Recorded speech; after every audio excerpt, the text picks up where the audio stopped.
10 things to consider before buying a drone. 1. You can't expect to buy and fly a drone like most camera gear.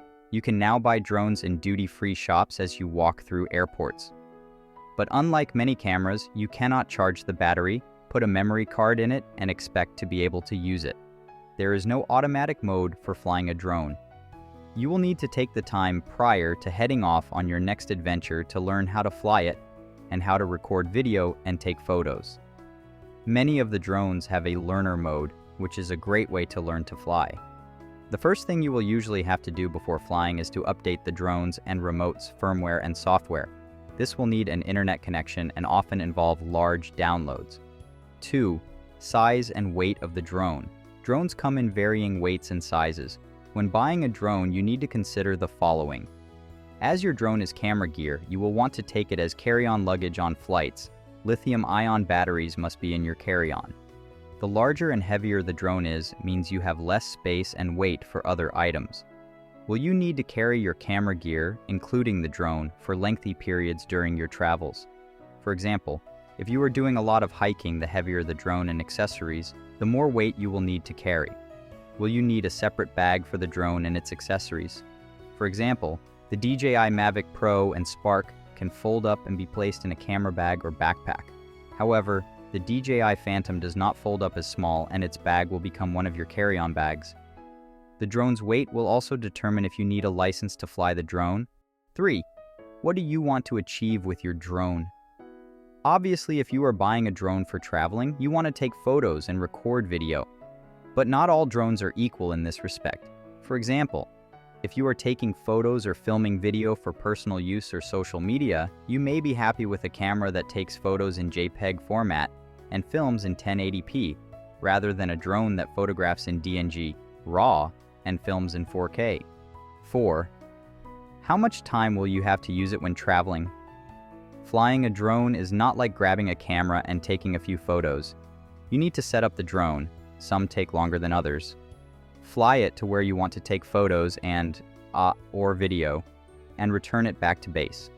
This takes time. If you are on a tight time schedule, it may be difficult to get drone footage. However, if you do not have a tight schedule, you can take the time to use your drone. 5. Setup time. While not excessive, drones will need some setting up each time you want to fly them. For example, the DJI Phantom is usually stored without its propellers. In addition to setting up the drone and controller, you will also need to set up the camera. For example, you may need to use a filter and adjust camera settings on a bright day.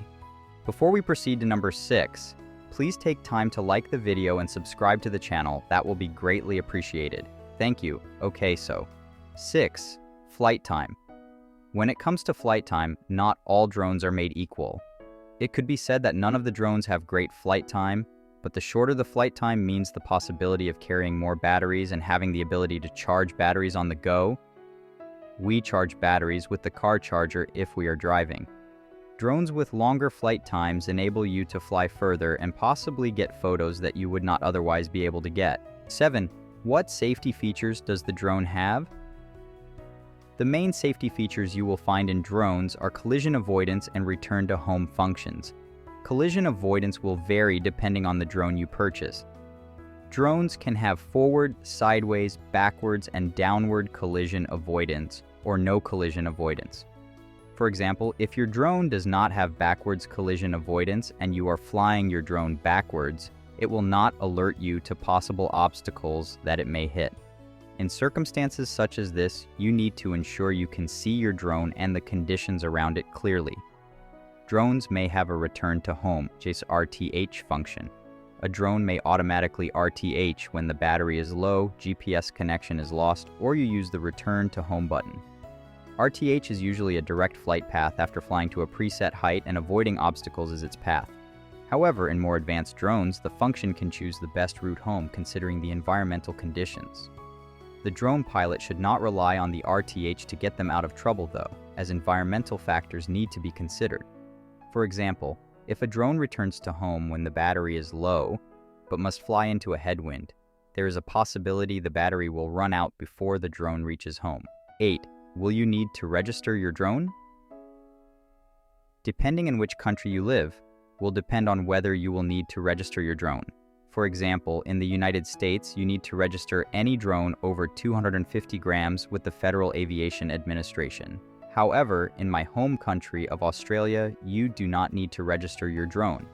Also, as long as the drone is under 2 kg and it is not for commercial use, you do not need a license to operate it. You should check the laws in your home country to determine if you need to register your drone. 9. You need to understand the local laws in the countries you are traveling to.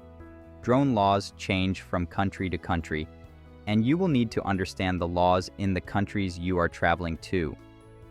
In some countries, you can seek pre-approval to use a drone in certain areas, such as national parks. You will need to research the relevant laws for your travel destinations before heading there. All drone pilots need to be aware of no-fly zones. Some drones have this built in and will alert a pilot when they are in a no-fly zone and potentially limit the maximum height the drone can fly to. There are a number of good apps available that will tell you where you can and cannot fly. Unfortunately, we have regularly seen drone pilots ignore no-fly zones. 10. Consider the warranty and accessories available. What warranty is available for the drone you are considering purchasing? Is the warranty worldwide or only in the country of purchase? Also, what does the warranty cover? For example, DJI have a care refresh warranty, which is an additional cost to the original purchase price, but covers for accidental damage such as if you crash your drone. We decided this was a good investment in our first year of drone ownership. There are a number of different accessories available, both branded and third-party. The more common the drone, the more accessories are available. Thanks for watching. Please give this video a thumbs up and subscribe to the channel. Fly safe.